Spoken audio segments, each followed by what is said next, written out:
Boa noite então a todos, boa noite aos nossos amigos internautas, dando início aqui ao nosso estudo espírita de perguntas e respostas. Uma boa noite ao Jomar Gontijo, também ao Sérgio Bebiano. Jomar, os espíritos podem revelar-nos as existências que tivemos? Poder, os espíritos até podem, né? Principalmente aqueles que conhecem o nosso passado espiritual. Mas a pergunta importante não é se eles podem, né? Eu acho que ainda esclarecendo, nem todos podem. Os espíritos superiores poderiam nos revelar as existências passadas, inclusive os nossos mentores espirituais, aquele espírito ou aqueles espíritos que cuidam da gente. Nem todos, porque muitos podem falar a respeito de nossas vidas passadas e não estarem falando a verdade. Isso é muito importante, porque nem sempre é porque um espírito fala alguma coisa que nós temos que ter crença absoluta nessa fala deles. Uma das coisas mais importantes que Kardec trouxe na doutrina espírita falando que os espíritos não são seres sobrenaturais, não são seres perfeitos, né? E nem tampouco são seres diabólicos, né? Só voltados para o mal. Porque antes, na igreja, havia aquele sistema, ou é o diabo ou é Deus, né? Só havia duas possibilidades. Kardec, quando começa a estudar o mundo espiritual, e ele estuda isso muito bem no livro chamado O Céu e o Inferno, porque ele vai entrevistar um tanto de espíritos, desde que estão sofrendo, né, numa situação de sofrimento, até espíritos que estão numa situação de felicidade muito grande, e a conclusão dele é que é o seguinte: os espíritos são seres como nós. Ou seja, quando a gente desencarna, a gente se torna um espírito, com todos os nossos defeitos e com todas as nossas virtudes. Então tem espíritos muito evoluídos, tem espíritos muito não evoluídos, né, muito ignorantes, e tem espíritos mentirosos, né? Se você é mentiroso aqui, brincalhão aqui, provavelmente lá você vai desencarnar, você não vai virar um espírito puro, você vai ser mentiroso e brincalhão.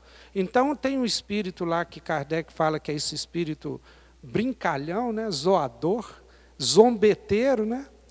Torcer para a gente não ser um zombeteiro, mas esse espírito, para zombar, pode falar: você foi o rei da Prússia, foi Marco Antônio, né? Fala para a mulher: você foi Cleópatra, e nada disso é verdade. O espírito mente também, principalmente esses brincalhões. Mas voltando à pergunta, os espíritos superiores podem, algumas vezes, revelar as nossas vidas passadas. Mas a pergunta é o seguinte: qual o objetivo disso? Porque os espíritos superiores só fazem coisas que são para o nosso bem. Ele não vai fazer ou realizar ou falar coisa que vai nos prejudicar. E aí eu te pergunto, Deus, na sua perfeição, na sua inteligência sublime, suprema, criou uma lei que faz que, quando a gente reencarna, a gente esquece o passado? Não foi à toa. Teve uma razão, né? Porque não era ainda para a gente lembrar. Aí um espírito superior vai e conta isso para a gente. Com qual objetivo? Com qual sentido? Muitas vezes que essa revelação das nossas vidas passadas podem nos prejudicar muito. Imagina descobrir que você foi amante da sua filha numa vida passada. Que problema que isso vai dar na vida atual? Ou que você foi um assassino da sua esposa. Ou que você fez muita coisa errada. Que você foi alguém que queimou outra pessoa, assassinou outra pessoa. Como é que a gente ia conviver com isso? Se muitas vezes a gente esqueceu, foi para poder evoluir e continuar a evolução. Então a gente tem que ter muito cuidado com esse tipo de revelação. Ah, mas eu nunca vou saber o que eu fui. Vai naturalmente com a evolução. Quando perguntam Emmanuel, o espírito protetor do Chico Xavier, se a gente poderia fazer a terapia de vidas passadas, e com a ajuda de hipnose, e com a ajuda de um psicólogo, lembrar de vidas passadas, sabe qual foi a resposta de Emmanuel? Ele fez uma pergunta. Né? Emmanuel, de vez em quando, faz igual Jesus. Em vez de responder, ele faz outra pergunta, Eurípides. Jesus era assim, você perguntava e queria resposta, ele fazia outra pergunta para você. Então, Emmanuel faz uma outra pergunta. Emmanuel fala assim, tendes luzes para visitar a penumbra do teu passado? Se tendes, pode ir. Agora, essa pergunta é muito forte. Tendes luzes, né, para ir na penumbra do teu passado? Isso significa que a maioria de nós, no nosso passado espiritual, não foi um Chico Xavier, não foi um São Francisco de Assis, tenho certeza disso. Principalmente se a gente tinha poder, né? Tinha um poder para fazer qualquer coisa. Se a gente fosse um pobre, um pobretão, provavelmente tinha morrido, não tinha ficado na história, não tinha feito nada. Mas se a gente tinha um pouquinho de poder, provavelmente a gente fez mal. É só olhar a história da nossa humanidade. Quanto mais para trás você vai, mais violência, menos lei, mais o forte abusando do poder e massacrando o fraco. Mais o homem massacrando a mulher, que é uma história muito machista que a gente tem. Então, eu fico com medo de olhar o meu passado, porque se hoje eu já tenho atos que eu não considero bons, se hoje eu já erro tanto, imagina numa vida passada que não tinha educação, que não tinha conhecimento de lei, que não tinha nada. Ai, ai, ai, se eu tive algum tipo de poder. Então, a gente tem que perguntar o seguinte, os espíritos podem revelar, mas será que eles farão isso? Espíritos superiores farão isso? Muitas vezes revelam alguma coisinha ou outra para nos ajudar nessa vida. Para nos ajudar nessas vidas, ele fala, ó, cuidado, se em outra vida já caiu nesse erro, analisa bem, pensa bem, mas só com um objetivo muito nobre. Espírito superior não faz nada que não tenha um objetivo nobre. Muito bem, Gilmar. Às vezes nós não estamos preparados nem para ouvir as verdades de agora, né, Sérgio? Estávamos em um sítio, todos bebendo, e minha prima ficou possuída pelo demônio. Quebrou tudo, bateu nas pessoas e nela mesma. Depois, quando voltou, não se lembrava de nada. O que fazer? É uma situação bem delicada, né? Imagina você numa festa, num sítio, todo mundo lá se confraternizando, né? Bebendo, como diz aqui. E de repente a pessoa é possuída pelo demônio. Bom, vamos contextualizar isso aqui primeiro. Que demônio que é esse? O que é um demônio? Olha, a gente tem que quebrar um paradigma aqui, que o que acontece nesses casos é que a pessoa, por ter uma mediunidade aflorada, ela acaba ali incorporando uma entidade, ou seja, um espírito, normalmente chamamos de demônio, capeta, e vai por aí afora, mas que na verdade são irmãos nossos, espíritos desencarnados que estão por ali e que aproveitam daquele momento, muitas vezes não raro inimigos mesmo também daquela pessoa, para que possa prejudicá-la e a toda aquela situação que ela está vivenciando naquele momento. Então isso é um processo de mediunidade e obsessão. A gente vai ver isso muito no livro dos médiuns, que eu aproveito aqui para recomendar não só a leitura, mas o estudo desse livro aqui, meus amigos. É de fundamental importância que nós possamos estudar sobre mediunidade. O que é mediunidade? Como que funciona essa questão do intercâmbio entre o plano físico e o plano espiritual? E vice-versa. E é assim que a gente tem que fazer. Então, nós temos que tomar muito cuidado com as nossas atitudes, com a nossa forma de viver. Os vícios, por exemplo, e vai bem ao encontro aqui da resposta para essa pergunta aqui, eles atraem entidades de diversas naturezas, aí, principalmente dessas ligadas ao consumo do álcool, da droga, do fumo, para perto de nós.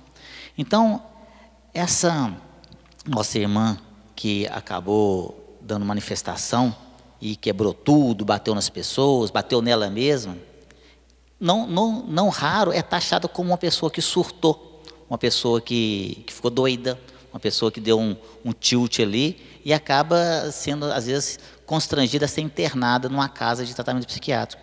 Mas se você for aprofundar na situação, o que ela tem? Ela não tem doença física. Muitas vezes ela tem o quê? Mediunidade aflorada. Com bebida, mediunidade sem conhecimento, é a mesma coisa que a gente gosta de fazer uma analogia aqui, né, Jomar? Mediunidade sem conhecimento, sem controle, é um caminhão descendo ladeira abaixo sem freio. Vai virar uma coisa horrorosa lá embaixo. É isso que vai acontecer. Então a pessoa é médium, tem uma mediunidade aflorada. Aí chega no lugar, começa a beber.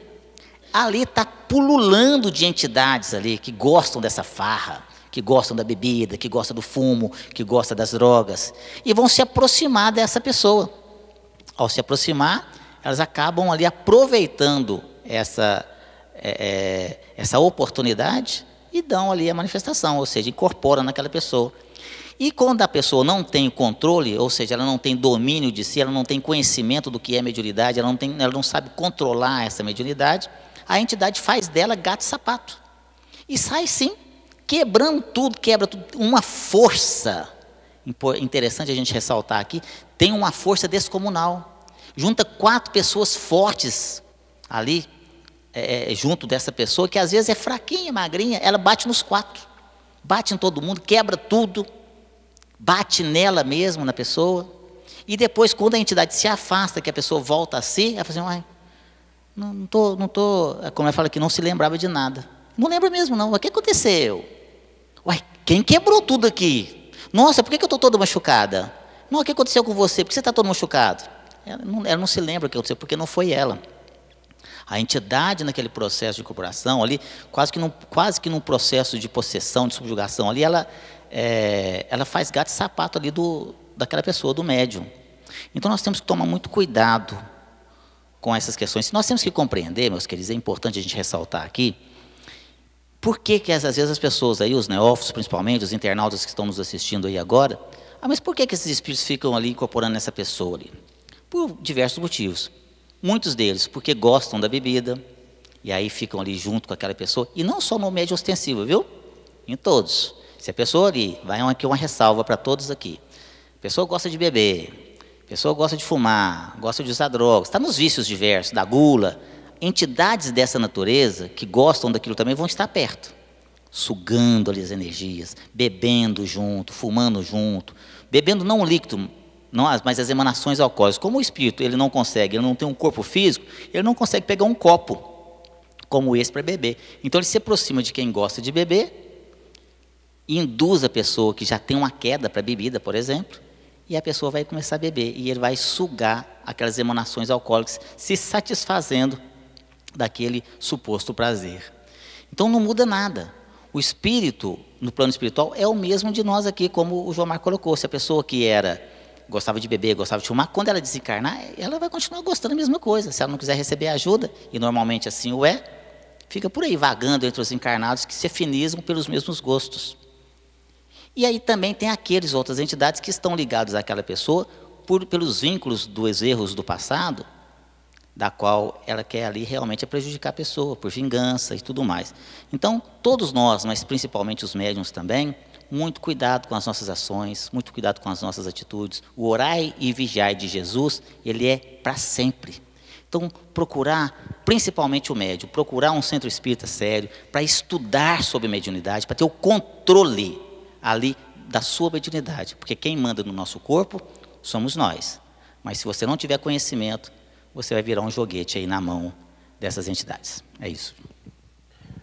João Marcos, como sabemos quando um espírito fala? Se é realmente ele? Os evangélicos dizem que o demônio que fala.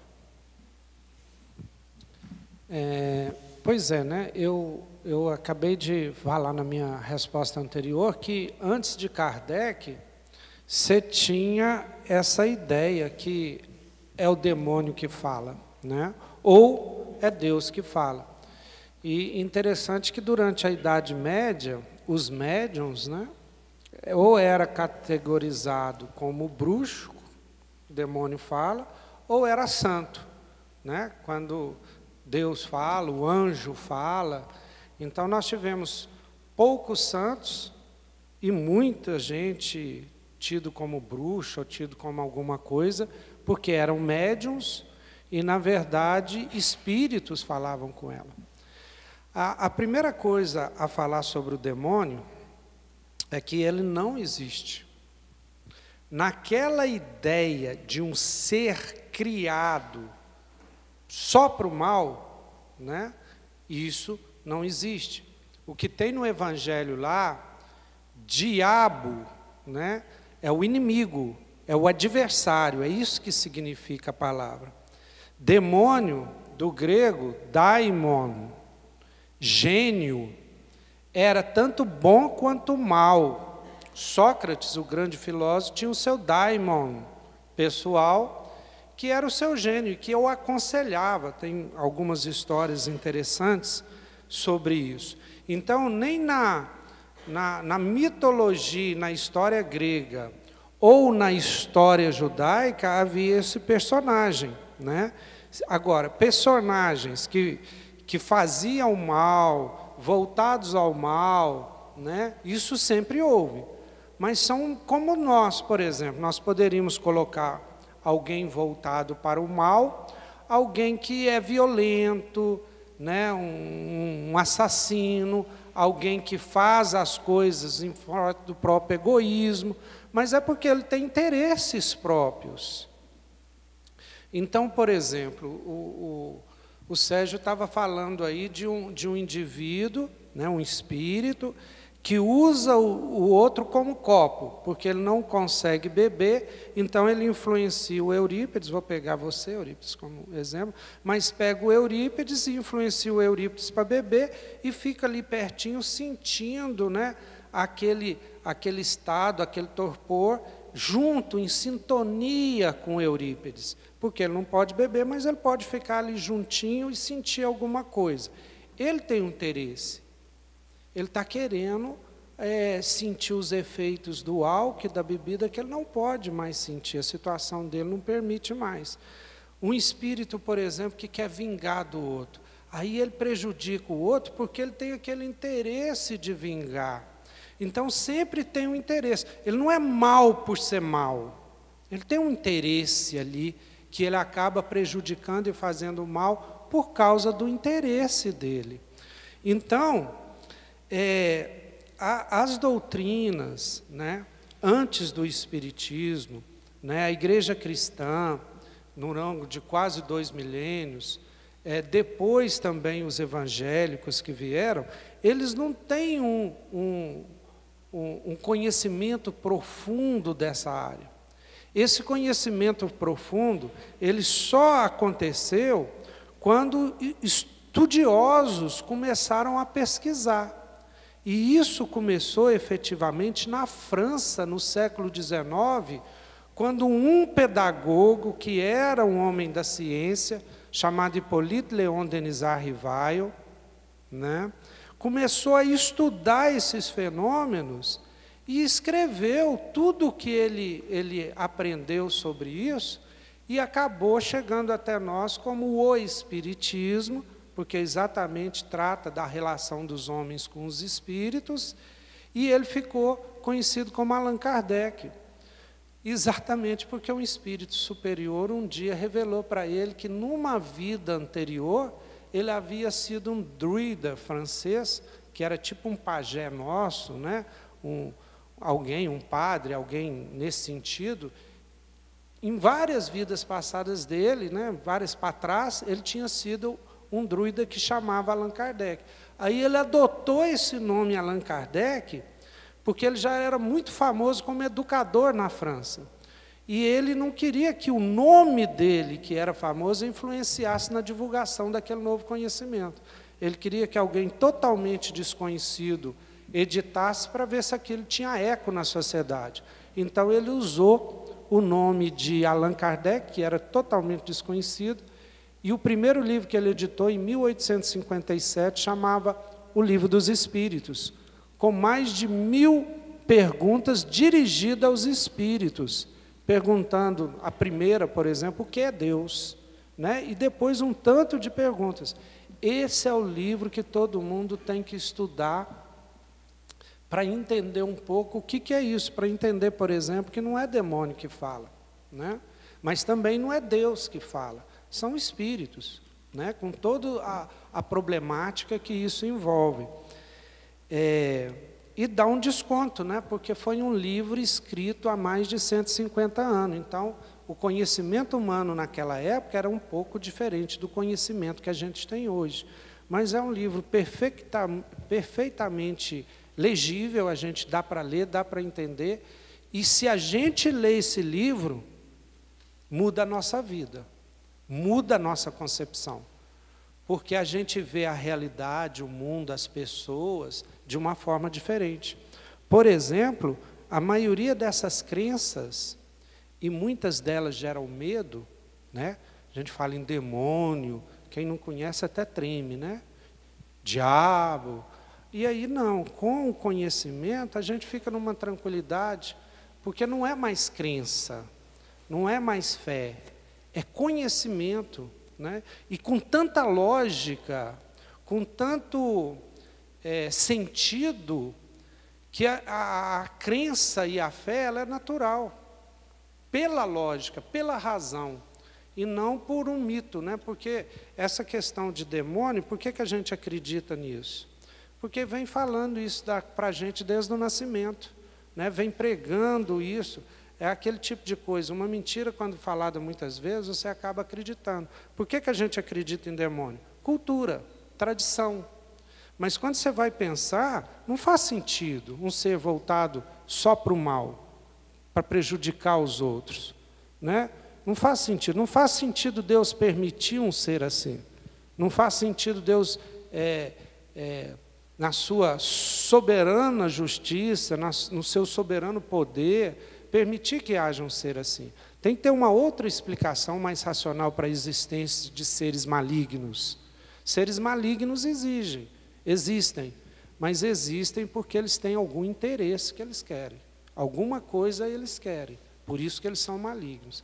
Então é isso que a gente entende a respeito do assunto. Gostaria até de agregar, Jomar, a leitura de um livro, né, o livro Céu e Inferno, quarto livro da codificação kardeciana, que vem muito ao encontro dessa pergunta que foi colocada, da resposta. Esse livro também chamado A Justiça Divina segundo o Espiritismo. Na sua primeira parte, Kardec contextualiza ali da impossibilidade das penas eternas e dessa questão aí dos seres criados efetivamente apenas para o mal. É um livro que vale a pena aí vocês lerem, né, Jomar? Eu ia dar um pitaco na sua resposta também, que tem a ver com isso, que é o seguinte: como é que se afasta os seres malignos? Como é que se afastam essas pessoas que acabam prejudicando os médiuns e tudo? Tem uma pergunta no Livro dos Espíritos que responde. Como é que é? Atraindo os bons. Quando os bons chegam, os maus saem. Como é que eu faço para atrair os bons? Junte-se a eles, tenha a mesma frequência deles, né? Se eu fizer o bem, os espíritos bons vão chegar perto de mim. Agora, se eu fizer o mal, aí os bons não estão perto, não. Tá? Muito bem. Bom, Sérgio, é possível um espírito sair em fotografia? Se sim, como isso é permitido pela espiritualidade? Muito bem, interessante, né? A selfie. Imagina, né? Brincadeira. É possível sim, claro que sim. E é muito comum até, se vocês, às vezes as pessoas não estudam muito sobre essa questão. Mas, e aqui ele fala que isso é permitido pela espiritualidade. Olha só, na verdade, se o espírito que está ali naquela situação que, por diversos motivos, ele quiser aparecer na foto, se ele tiver conhecimento, Para tal, olha só, ele não precisa de ser um espírito de elevação moral, mas ele precisa de ter conhecimento. Se ele tiver conhecimento do ectoplasma, de como ele vai manipular essa substância que vai lhe plasmar a sua imagem, ele vai sim aparecer em várias fotos. Por isso que tem algumas fotos de estampas. Nossa, o que é esse negócio que está atrás aqui desse pessoal? Aí você tira a foto com a família, aparece um lá. Ué, mas e essa coisa estranha aqui que apareceu aqui? Aí você vai olhando ali e é uma pessoa. E aí você começa a ficar, né, querendo saber quem que é, leva a foto no centro, quem que é, como se isso fosse fácil assim de resolver. Tem uma câmera, chama câmera Kirlian, foi inventada exatamente para poder tirar foto de espíritos. Aí ali a aura, aparece a aura inclusive da pessoa. Mas a questão, meus queridos, não é só tirar foto, não é só aparecer na foto.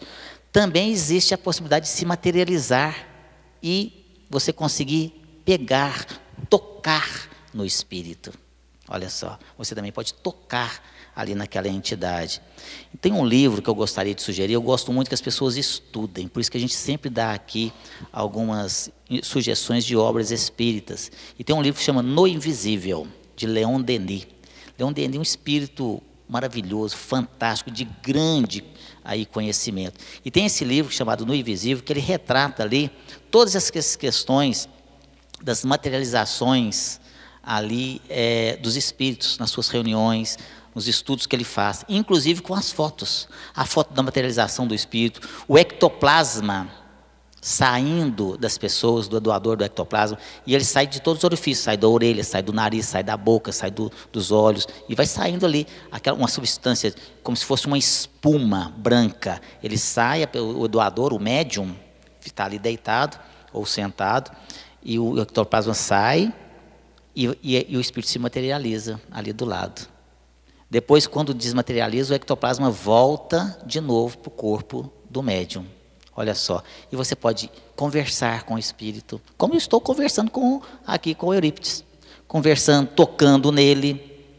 Ali como uma pessoa, como se estivesse encarnado. Como se ele estivesse encarnado. Ele tem peso. Se você pesar um espírito materializado, ele vai pesar lá 70 quilos, 80 quilos. Tudo a mesma coisa. E aí, tem vários experimentos com relação a essas questões nesse livro.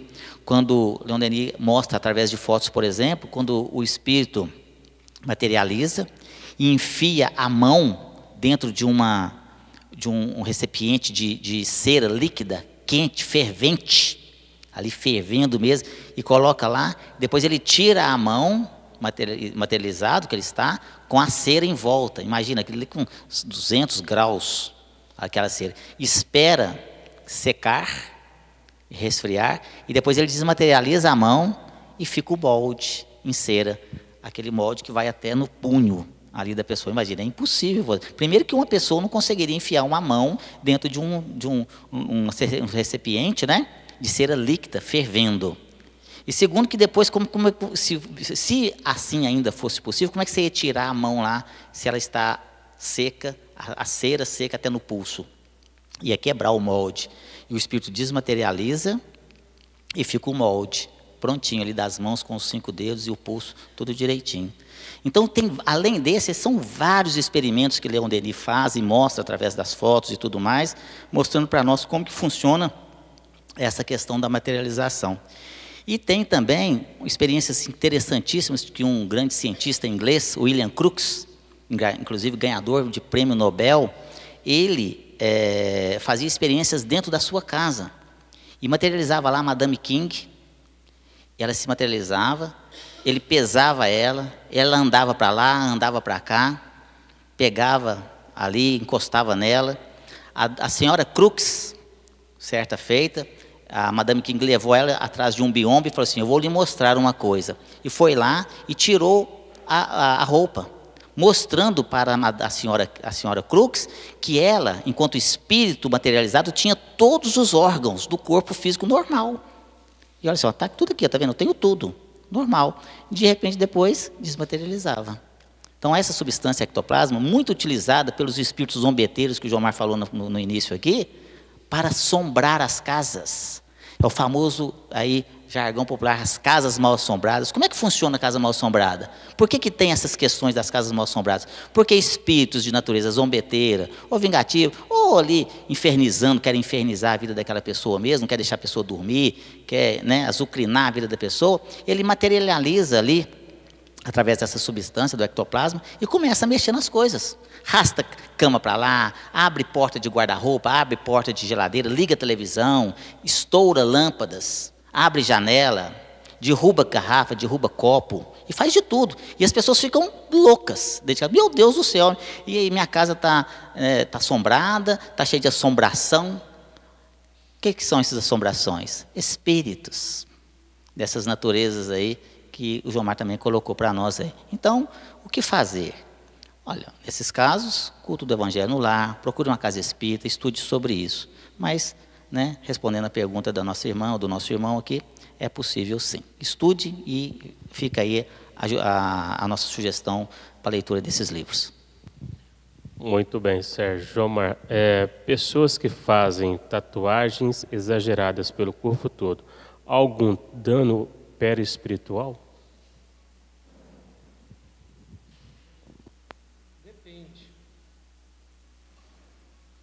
Depende. A resposta é mal assombrado? Mau uso mesmo. Bom, depende, a resposta depende. O perispírito, que é exatamente, Sérgio, o que permite os fenômenos que ele falou, porque outra novidade que o Kardec descobriu, na verdade ele não descobriu não, porque isso já vem de muito tempo. Os egípcios e os indianos já tinham descoberto isso, já que é um fato, né? Outras pessoas descreveram bem. Mas Kardec descobre o que ele chama de perispírito. Peri, do grego, é em volta de. Então, perispírito seria o que tem em volta do espírito, o corpo do espírito. Então, o espírito tem corpo. A gente acha que o espírito é uma entidade, assim, uma luz, uma coisa. Não, o espírito tem o seu corpo, que é o perispírito aqui, ó. E é esse perispírito que fica entre a matéria e o espírito, é o meio do caminho, digamos assim, é que permite esse tipo de fenômeno, como, por exemplo, o espírito aparecer em fotografia. Quando aparece em fotografia, não é verdadeiramente o espírito, é o perispírito dele que aparece. É o espírito com o seu corpo espiritual, digamos assim. Bom, mas a pergunta a tatuagem em excesso faz mal ao perispírito, ou a esse corpo espiritual? E até o seguinte, eu não sei por que falou em excesso, quer dizer que uma pequenininha não faria? Né? Ou em excesso, ou pequena. O que a gente tem que entender? Porque, por exemplo, pode ser, vamos pensar que eu perdi a mão, tive um acidente e perdi a mão. Muito mais grave que uma tatuagem, eu estou sem a minha mão no meu corpo. Será que quando eu desencarnar, o meu perispírito vai ficar sem a mão? Ou, de novo a pergunta, será que quando eu desencarnar, o meu perispírito vai ter todas as minhas tatuagens? Provavelmente sim. Provavelmente seu perispírito no início vai estar sem a mão. Provavelmente seu perispírito, quando você desencarnar, vai estar tão velho quanto o seu corpo, ou tão careca quanto você está, entendeu? O perispírito, geralmente, ele quando desencarna, ele está igual ao corpo físico, né? Só que lá, você chegando no mundo espiritual, você vai começando a perceber que a realidade lá é diferente da realidade aqui. O espírito de Pedro, que é nosso orientador espiritual dos nossos grupos de estudo, ele fala o seguinte, que o perispírito é o corpo consciencial do espírito. É o corpo consciencial, porque nele manifesta-se a consciência do espírito. Então tem espírito superior, por exemplo, que se manifesta com o corpo da última vida, Ou se ele preferir, ele se manifesta com o corpo de umas 10 vidas atrás. Emmanuel, por exemplo, o orientador do Francisco Cândido Xavier, famoso médium mineiro, ele se apresentava como senador romano, mas ele teve várias vidas, inclusive a última aqui no Brasil, como Padre Emanuel da Nóbrega. Mas ele não se apresentava para o Chico como Padre Emanuel da Nóbrega. Ele preferia se manifestar como o Públio Lentulus, senador romano. Por quê? O interesse dele. E ele podia fazer isso porque ele tinha consciência dessas vidas todas, e ele sabia imprimir nesse corpo espiritual a aparência que ele queria. Então, o corpo perispiritual, ele é muito plasmático, ele plasma aquilo que o espírito quer que ele plasme. Só que isso a gente vai aprendendo a fazer de acordo com a evolução espiritual. Aí, Sérgio, depois que você evoluir um pouquinho, você pode rejuvenescer, ficar mais bonitinho, pôr cabelo pretinho, à medida que você vai conquistando aí a condição de controlar o seu corpo perispiritual. Então, o perispírito, ele depende da nossa evolução. Brincadeirinha, viu? Sérgio, a pessoa diz o seguinte: ando cansado e muito desanimado, sem vontade para nada, triste e angustiado, e não tenho motivos para isso. Já acordo cansado, estou sentindo muitas dores, já fiz vários exames, não deu nada. Pode ser obsessão? Nossa, olha só, quando a gente elimina aqui todas as possibilidades de uma possível doença física, então é importante a gente ver as questões espirituais. Pode ser sim, nesses casos pode ser uma obsessão. Aliás, é muito comum, sabe, meus amigos? Eu posso falar isso com muita propriedade para vocês, visto que eu trabalho ativamente nessa área mediúnica, onde nós auxiliamos a tantos irmãozinhos nossos desencarnados, que estão aí muitas vezes ligados a essas pessoas, e aí a pessoa às vezes já está cansada, ela acorda cansado, já de manhã cedo já acorda cansado, parece que nem dormiu. Eu assim, gente do céu, parece que não dormi nada, e passa um dia inteiro abrindo boca, aquele canseiro, aquele desânimo da vida, não quer sair para nada, quer ficar só dentro de casa, quietinho, não quer conversar com ninguém, não quer sair do quarto, não quer sair para uma festinha, não quer sair para um encontro, não quer fazer nada. Uma tristeza, uma angústia no peito ali, um choro incontido, e chora. Gente, não sei, por que esse choro? Não sei porque eu estou chorando, não, e chora, aquele negócio, e chega aqui a essa casa em busca de auxílio, e chora, e vai conversar com a gente, e você, mas o que está acontecendo? Eu não sei o que está acontecendo comigo. E a pessoa está naquela tristeza, naquela angústia, e às vezes, e além do desânimo, dessa falta de coragem de fazer alguma coisa, de tomar uma iniciativa, uma atitude na vida, ainda vem também as acompanhadas de dores.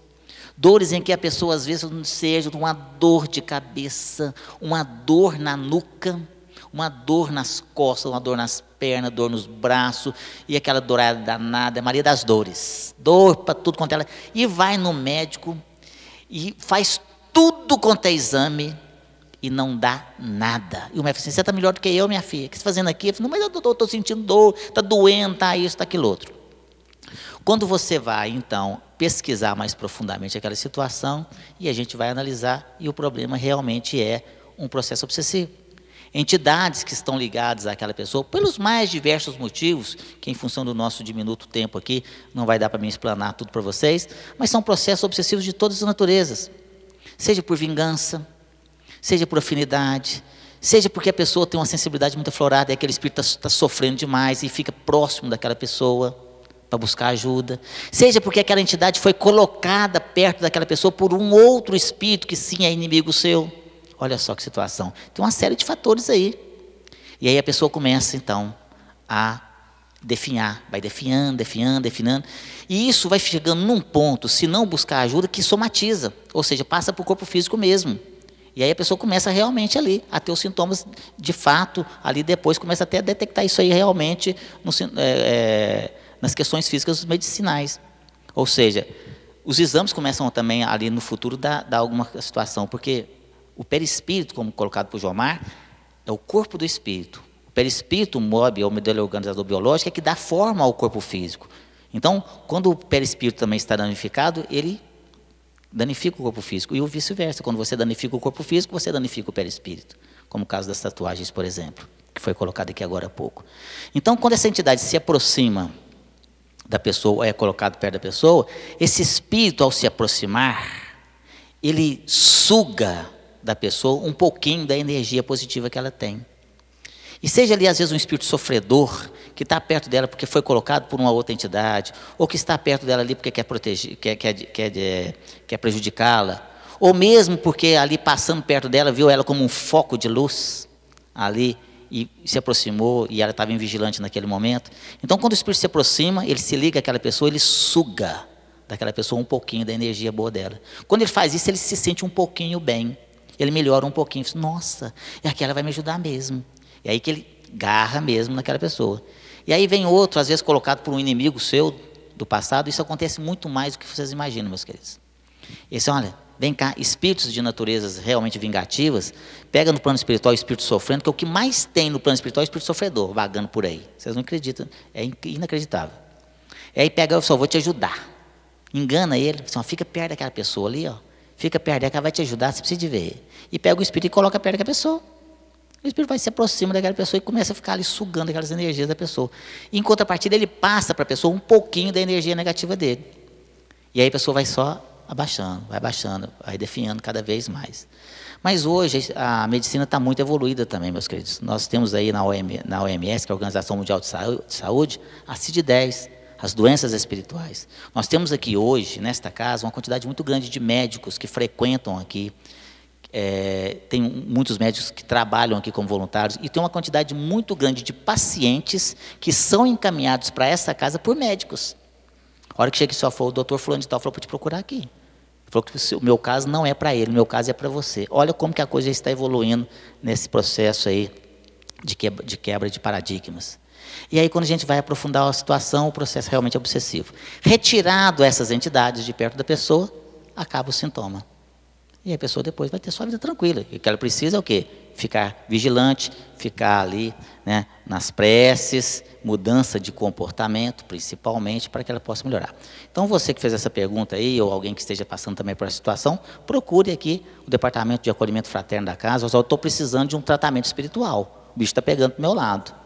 E aí, vamos ajudar em tudo que for possível e permitido por Jesus. É isso, meus amigos.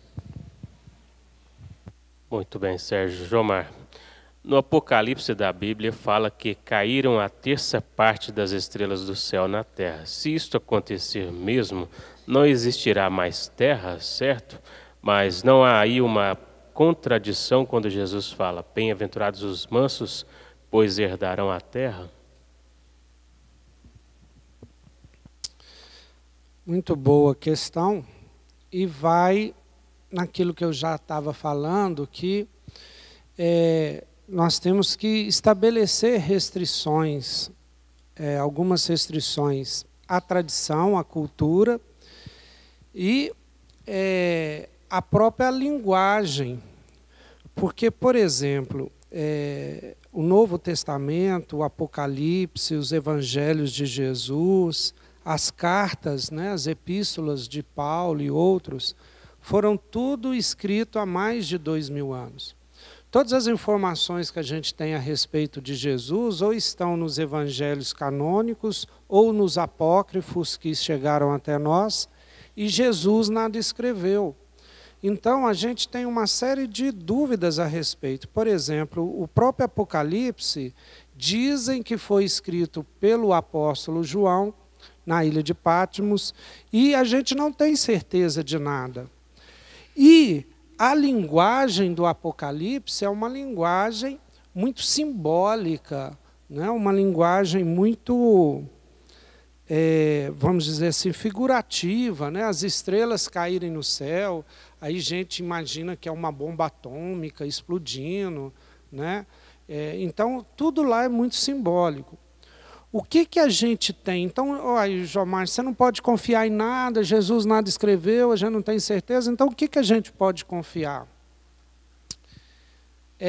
Na essência da mensagem do Evangelho, que tem uma essência, um sentido muito profundo, e que é, vamos dizer assim, o fio de Ariadne, o fio condutor, para a gente nos orientar do que Jesus realmente falou e do que Jesus nunca teria falado. O fio orientador, que é a ética dele, é a ética do amor. Então, Jesus, enquanto o Espírito superior, o Espírito puro, o melhor Espírito que já encarnou no planeta Terra, ele veio para nos ensinar sobre a imortalidade da alma e sobre a prática do amor. Então, esse é o fio condutor, né, da doutrina do Mestre. Então, o que a gente tem que confiar aqui, porque parece ser contradição mesmo, algumas coisas dos próprios evangelhos, né? A gente pega, por exemplo, uma frase, eu vim para a espada, não sei o que da espada, e aí usam aquilo para promover a guerra. Jesus promovendo a guerra, ou você fazer guerra em nome de Jesus, nunca Jesus aprovaria isso, porque isso vai contra o fio condutor. Então, bem-aventurados os mansos, porque herdarão a terra, é uma das falas para mim que mais condizente com a missão e com a proposta de Jesus. Aliás, essa frase que está no Evangelho de Mateus, capítulo 5, que faz parte do Sermão da Montanha, é a abertura do Sermão da Montanha, onde Jesus fala das bem-aventuranças, é o maior enunciado da proposta de Jesus na Terra. É uma das partes mais bonitas do Evangelho. E é isso mesmo. Os mansos herdarão a terra. Quando o planeta Terra passar da fase de provas e expiações, que é a fase que nós estamos, e passar da fase para a fase de regeneração, ficarão aqui os espíritos pacíficos, os espíritos humildes, os espíritos pacificadores, porque a terra não será mais um reino de violência, porque até hoje a terra ainda é um reino de violência, mas no futuro não vai ser. Isso faz parte da lei de evolução. Então está sendo dadas as últimas oportunidades para aqueles espíritos violentos reencarnarem na terra. Aí você pode falar assim, mas Jomar, eu escuto isso há 20 anos, há 30 anos, por que isso não acontece já? Porque as coisas planetárias não são medidas no tempo de uma vida humana. A transição, pelo que a gente sabe, dura 1000 anos, no mínimo. Então, a vida planetária é uma vida de milhões de anos. Então, não é de uma hora para outra que a gente vai conquistar esse mundo de regeneração. Vai demorar um tempo, sim. Vai ser dada muitas oportunidades para espírito reencarnar ainda, mas, com certeza, vocês já podem procurar aí essa passividade, não passividade, essa mansuetude que Jesus fala, que é exatamente o amor. É tratar o outro com amor, né? É um outro tipo de linguagem que não é a violência, que é a linguagem que Jesus veio ensinar e ensinou isso, até mesmo se submetendo àquela morte romana, aquela morte que os criminosos tinham na época. E só pensando nisso, olha como é que a Terra já evoluiu de Jesus até hoje. A lei não permite mais a tortura. Jesus foi um condenado pela lei da época. A lei da época permitia a morte na cruz, né? Hoje em dia, qual a lei humana que permite a escravidão? Nenhum país do mundo, ainda existe a escravidão, mas fora da lei. A lei hoje já não permite escravidão. E vagarosamente, a lei que representa a moral do planeta Terra, ou a moral de um povo, ela vai se aperfeiçoando. ela vai chegando perto da lei divina, né? Que é uma lei educativa. Quando a nossa lei for tão educativa quanto a lei divina o é, nós vamos sair dessa fase de expiação e provas para um planeta melhor. Quando, por exemplo, se fala muito aí da repressão aos adolescentes, né, as crianças até. Mas a lei do Brasil é uma lei boa. O Estatuto da Criança e do Adolescente é uma lei excelente. Nós é que não conseguimos fazer valer a lei, sabe? A gente não consegue tratar de uma forma especial as nossas crianças e os adolescentes que estão numa vida de crime, digamos assim, né, que estão indo para outro tipo, para recuperá-la. Mas a lei, o que pretende a lei é a recuperação, né? E aqui aproveitando, rapidinho, eu sei que tem um espírita que acha que deve matar, que deve eliminar esses seres que estão nessa situação degradante, seja criança, adolescente ou até mesmo adulto, ele se contradiz com a ética de Jesus e se contradiz com a ética espírita. Um verdadeiro espírita e um verdadeiro cristão não pode afirmar que tem que matar aquela pessoa. E o espírita mais ainda, porque sabe que se matar aquela pessoa, você não mata o espírito, você mata o corpo. E ele vai para o mundo espiritual e vai continuar atrapalhando. O que a gente tem é que reeducar. Não existe outro processo senão a educação. Apesar de ser muito difícil, muito trabalhoso, mas é o único processo possível de recuperar espíritos é através da educação. Muito bem, Jomar. Nós agradecemos o Jomar, também o Sérgio, pela explanação de hoje. A todos uma boa noite e até daqui a pouco com a palestra pública, hoje com o Jomar Gontijo, o tema Concepção de Homem em Jesus e no Espiritismo.